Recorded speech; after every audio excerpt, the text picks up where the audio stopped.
তোমার যখন শূন্য পকেট ছিল, আমি তখন তোমার স্ত্রী হয়ে তোমার ঘরে এসেছি। আজও তোমার পাশে আমি আছি। কিন্তু কোথাও একটা যেন মনে হয় তুমি সব কিছু থেকে আমাকে বঞ্চিত করে রেখেছো।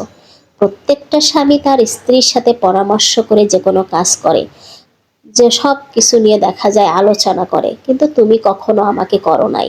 কারণ আমি পরের মেয়ে, আমার সাথে কেন আলোচনা করতে হবে? তুমি ভাবো আমি পরিশ্রম করি, আমি কষ্ট করে টাকা ইনকাম করি, তাকে কেন হিসাব দিতে হবে?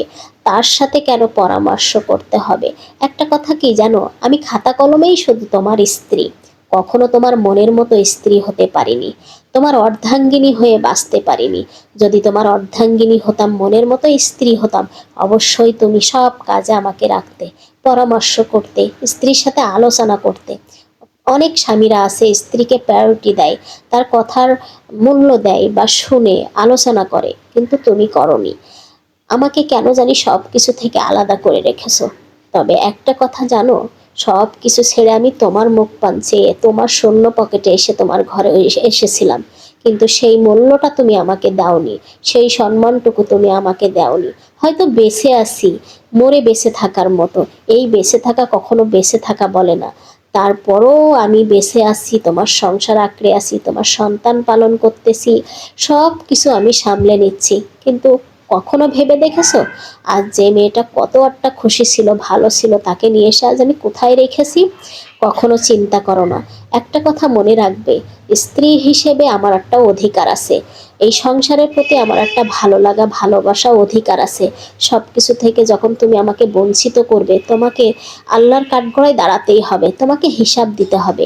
সেই দিনের ভয় করো, আমাকে ভয় করে কোনো লাভ নেই। অধিকাংশ স্ত্রীর গল্পটা কিন্তু এমন, বেশিরভাগ স্ত্রীরা হয়তো মুখ খোলে না, পাবলিকলি কিছু বলে না, কিন্তু বেশিরভাগ সংসারের গল্পটা এমন, স্ত্রীরা তিলে তিলে শেষ হয়ে যায়, কিন্তু মুখ ফুটে বলতে চায় না।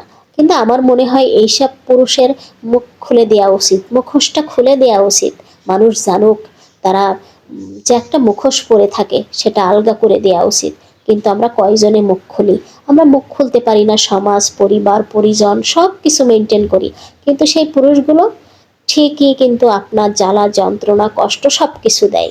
তা কখনো ভাবে না আমি এত কিছু করতেছি, আমার মুখোশ যদি কখনো খুলে যায়, মানুষ আমাকে কি ভাববে?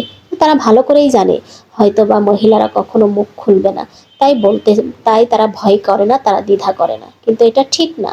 তো আসলে বেশিরভাগ সংসারে যে দেখবেন এমনই গল্প। আমি অনেকের জীবন পর্যালোচনা করি, তাই পরেই ভিত্তি করে এই কথাগুলো বলি। সবাই ভালো থাকবেন, আল্লাহ হাফেজ।